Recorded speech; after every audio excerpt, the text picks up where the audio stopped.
जी यूं लगा, आप आए श्रीमान जी यूं लगा, जैसे तकलीफों को कुछ दवा मिल गई, जैसे तकलीफों को कुछ दवा मिल गई।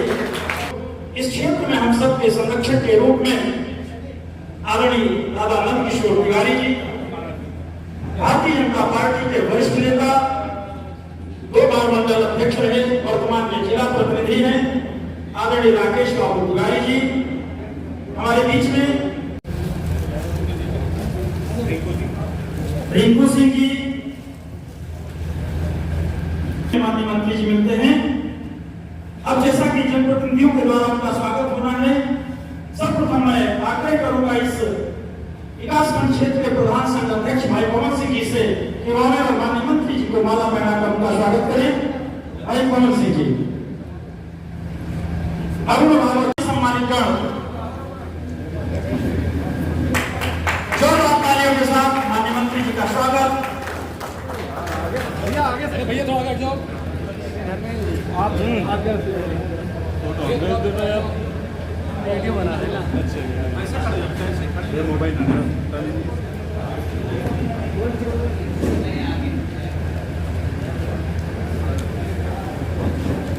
जोरदार तालियों से आदरणीय राकेश बाबू तिवारी जी, बीटीसी जानकी नारायणपुर, आदरणीय धीरेन्द्र द्विवेदी जी, कन्हैया वर्मा जी BTC, civil Awasthi ji BTC, Tinku जी BTC, Ram Sagar BTC, Rakesh Rawat ji BTC, Rajesh Rawat BTC, Rajkishore Pradeep ji, और हमारे बीच में हमारे गुरु जी जनता इंटर कॉलेज के प्रधानाचार्य और वर्तमान में आयमापुर ग्राम पंचायत का प्रतिनिधित्व कर रहे पूर्व प्रधान उमेश सिंह जी, पूर्व प्रधान उमेश सिंह जी, प्रधान उषा, आप सभी सम्मानित जनप्रतिनिधियों से मेरा आग्रह है कि आते जाए, इससे कार्यक्रम को अविलंब कराया जाए। जी, रिंकू सिंह जी, राजू रावत जी, खजरिया जी, रघुआ शुक्ला जी, से स्वागत होगा तो निश्चित रूप से ये आवाज बहुत दूर तक जाएगी। प्रधान बदावर संजय द्विवेदी जी, प्रधान बिरारू, माननीय मंत्री जी के प्रतिनिधि भी हैं। मैं आग्रह करूंगा विजय भाई से कि लक्ष्मीकांत रावत जी का माला पहनाकर उनका भी स्वागत वंदन अभिनंदन करें। पूर्व महामंत्री शिवगर पंकज इस श्रृंखला में स्वागत के पश्चात उद्बोधन के लिए मैं आमंत्रित करूंगा अपने उद्घाटन करें भाई पवन सिंह। धन्यवाद शुक्ला जी। आज के इस कार्यक्रम में मंत्री दिनेश प्रताप जी हैं, आपका हमारे चैनल पे स्वागत है सर। आप आए, अभी आपका कार्यक्रम चल रहा था, इसके पहले यहाँ के एक प्रधान है विनोद बूढ़ा के बेड़ारू के प्रधान है, उन्होंने एक बड़ी समस्या कही। उन्होंने कहा सबसे बड़ी समस्या सीवर ड्रेन की आपने भी उठाई, और अभी जो दादा थे उन्होंने भी ये समस्या उठाई। आपने कहा भी अच्छा काम होना चाहिए, अच्छा काम नहीं हो रहा, कई दिन से काम चल रहा है लेकिन खाना पूर्ति हुई, इस बारे में कुछ कहना चाहेंगे?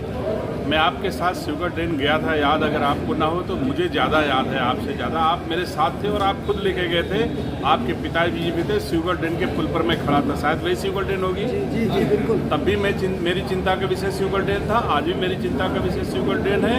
रायबरेली के किसानों की चिंता हमारी विषय है, और निश्चित तौर से हम कोशिश करेंगे कि गुणवत्तापरक काम इसमें हो।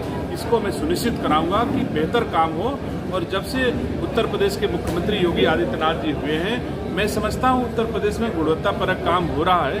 हो सकता है कहीं कुछ ना भी हो रहा हो, तो जहाँ नहीं हो रहा होगा हम लोग उसको देखेंगे, और सीवर ड्रेन अब की अच्छे से साफ होगी, इसके मैं आपसे वचन देता हूँ। सर इसके लिए सर क्या कहेंगे आप?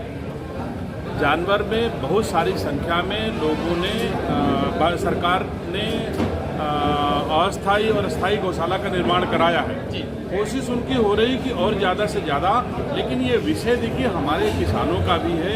किसानों को इस ओर ध्यान देना होगा कि अगर हम एक गाय भी अपने रखेंगे तो 1-1.5 एकड़ खेती हम प्राकृतिक कर लेते हैं। हमको मूल भावना जो पहले से थी कि हमारे पहले गाय हमारे लिए कितनी पूज्य होती थी, हम हर त्योहारों में गाय की पूजा करते थे, दीपावली में गौशाला में हम दीपक जलाते थे। हम अपने किसानों से अपील करता हूं कि कम से कम एक गाय अपने पास रखें और जितनी जनसंख्या हमारे उत्तर प्रदेश की है उसकी आधे से ज़्यादा यहाँ पर गाय हैं, तो हम चाहे तो रख सकते हैं। तो कोशिश सरकार की भी हो रही है। हमने देखा है, अनुभव किया है कि छुट्टा जानवरों को जब हमने नियंत्रित करने का प्रयास किया तो और ज़्यादा छुट्टा जानवर लोग छोड़ने लग गए। तो हम इस वजह से इस बात को जोड़ रहे हैं कि अगर किसान 100 छुट्टा जानवरों को नियंत्रित करने का प्रयास करती है तो 100 और हो जाते हैं। तो कम से कम किसान इतना सहयोग करें हमारे सरकारों का कि और छुट्टा जानवरों को अपने घरों में बांधे, उनकी सेवा करें और उनका लाभ लें। गौमूत्र से, गोबर से हमारी अच्छी प्राकृतिक खेती हो सकती है, हमको अच्छा अनाज मिलेगा, अच्छी आयु होगी, हमारा शरीर निरोगी होगा। जब हम प्राकृतिक खेती से उगाएंगे तो निश्चित तौर से हमारा अनुरोध अपने किसानों से भी है और सरकार अपने दायित्वों का भी निर्वहन करेगी। छुट्टा जानवर किसानों का अहित नहीं करेंगे। आपकी शुरुआत करने जा रहे हैं, उससे मैं शिवगढ़ के सभी सम्मानित प्रधानों, क्षेत्र पंचायत सदस्यों और जनप्रतिनिधियों को आमंत्रित करता हूँ कि आप वहाँ आए। हम वहाँ करना चाहते हैं। देश ही नहीं, देश के बाहर के वैज्ञानिक 18 तारीख को जीआईसी के मैदान में इकट्ठा होंगे, जो आपको ट्रेडिशनल खेती के बजाय आपको औद्योगिक खेती, औद्यानिक खेती, वैदिक खेती, प्राकृतिक खेती पर तमाम विचार रखेंगे। उत्तर प्रदेश के किसी भी जनपद में किसी व्यक्ति ने अगर अच्छी खेती की है तो उसने कैसी खेती की है, क्या वैज्ञानिक पद्धति अपनाई है, वो आपको वहां बताएगा, अपना स्टाल लगाएगा, आप वहां पर समझेंगे। अगर कुशीनगर में एक एकड़ में 20 लाख की स्ट्रॉबेरी होती है तो हमको भी प्रयास करना चाहिए कि एक एकड़ में हम 20 लाख का कोई भी लाभ नहीं पाते हैं किसानी करके, लेकिन कुशीनगर में गया तो स्ट्रॉबेरी की खेती करने वाला किसान गर्व से कह रहा था। मैंने 2 बार उससे पूछा, सही कह रहे हो, एक एकड़ में 20 लाख की स्ट्रॉबेरी आपने उगाई है? उसने गर्व से कहा, साहब मेरे पास रसीद है, मैं आपको दिखाता हूं। ऐसे तमाम खेती के संबंध में देश में और देश के बाहर, प्रदेश में और प्रदेश के जनपदों में, अगर झांसी में किसी ने लेमन ग्रास की पैदावार अच्छी की है, अगर जालौन में मटर की खेती अच्छी होती है, तो पूरे उत्तर प्रदेश में कहां क्या अच्छा हो रहा है और अच्छा करने के लिए क्या काम किया है, ये भी बताएगा।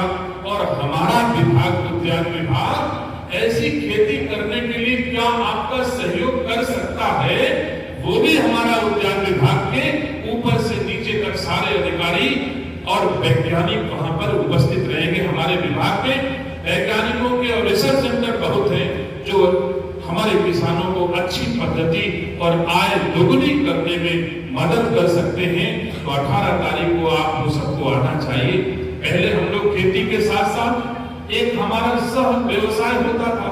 हम 2 गाय और 2 भैंस पाल लेते थे और खेती का सहारा हो जाता था। हमारे पास कच्चे मकान थे, हम अपने छप्पर पर लौकी और कद्दू के पेड़ चढ़ा देते थे, हमको सब्जियां मिल जाया करती थी। लेकिन ऐसी हमारी ट्रेडिशनल चीजें धीरे धीरे बंद होती चली जा रही है। इसलिए आवश्यक है कि अगर 5 बीघे हम खेती गेहूं की करते हैं तो 1 बीघे हम औद्यानिक खेती भी करें, फूलों की खेती करें, सब्जी की खेती करें, ऐसे मेडिसिनल खेती करें, हल्दी की खेती करें। और नहीं है मेरे हिसाब से हम लोग नाली खड़ंजा सीसी रोड देते देते और करते कराते, हमारे हिसाब से ये थोड़ा सा पुराना सा ढर्रा हो गया। कुछ नया करने का हम लोग सोचें, नया करने का प्रयास हम लोग करें। शायद आपको याद होगा, हमने एक चीज अनुरोध की थी अभी रायबरेली जनपद के सभी पंचायत प्रतिनिधियों से, चाहे वो प्रधान हो चाहे क्षेत्र पंचायत सदस्य हो। मैंने अपेक्षा की थी कि अपने अपने गांव में एक कोई भूमि अपने गांव के लोगों के लिए सुरक्षित कर ली जाए। अभी तो वक्त है, लेकिन आगे चलने के बाद अगली पीढ़ियों के पास वक्त नहीं रहेगा। अगर 5, 7, 10 बीघे जमीन किसी ग्राम सभा में, आपकी ग्राम सभा में है, तो उसको अपने गांव के लोगों के लिए चाहे पट्टा कर दीजिए, चाहे सुरक्षित कर दीजिए। सुप्रीम कोर्ट और हाई कोर्ट के आदेश है कि अब बारात किसी दशा में, गरीबों की बारात, बड़े लोग तो बारात घर में कर लेंगे, लेकिन गांव का कमजोर आदमी अपनी बिटिया की शादी में बारात घर ढूंढना मुश्किल हो जाएगा। तो एक कोई जगह सुनिश्चित हो जाए जिसमें हम बारात घर के रूप में हर ग्राम सभा में एक बारात घर बन जाए, और एक बारात घर में अगर छोटा सा मंदिर बन गया तो बारात घर भी सुरक्षित हो गया, आस्था का केंद्र भी हो गया, आपको आत्मबल भी देगा, आपको संबल भी देगा। आपका सर जब झुकेगा मंदिर के सामने तो आपको सकारात्मक ऊर्जा भी मिलेगी।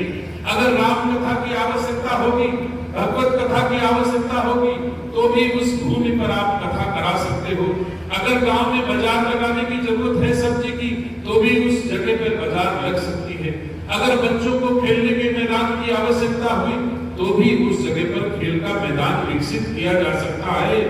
लेकिन ये आवश्यकता इस समय बहुत बड़ी है। सजग रहे हमारे शिवगढ़ के सम्मानित प्रधानगण। मैंने शुरुआत की है, आपसे अपेक्षा भी की है और आपसे उम्मीद भी करता हूं कि मैं नींव रखूंगा आपके गांव में। आप जमीन तैयार करो, मैं चलूंगा उसमें, बारात घर की नींव रखूंगा, ओपन जिम आपको दूंगा, आपको मंदिर के लिए मदद करूंगा। ऐसा कोई स्थल गांव में विकसित करने की इस समय बहुत आवश्यकता है। सब लोग मिल करके इस काम को जरूर कर लें, जिससे गांव वासियों को एक अच्छी सुविधा मिल सकेगी, एक सामुदायिक जगह जहां पर जाने के बाद गांव के लोगों को सकारात्मक ऊर्जा मिलेगी। ऐसा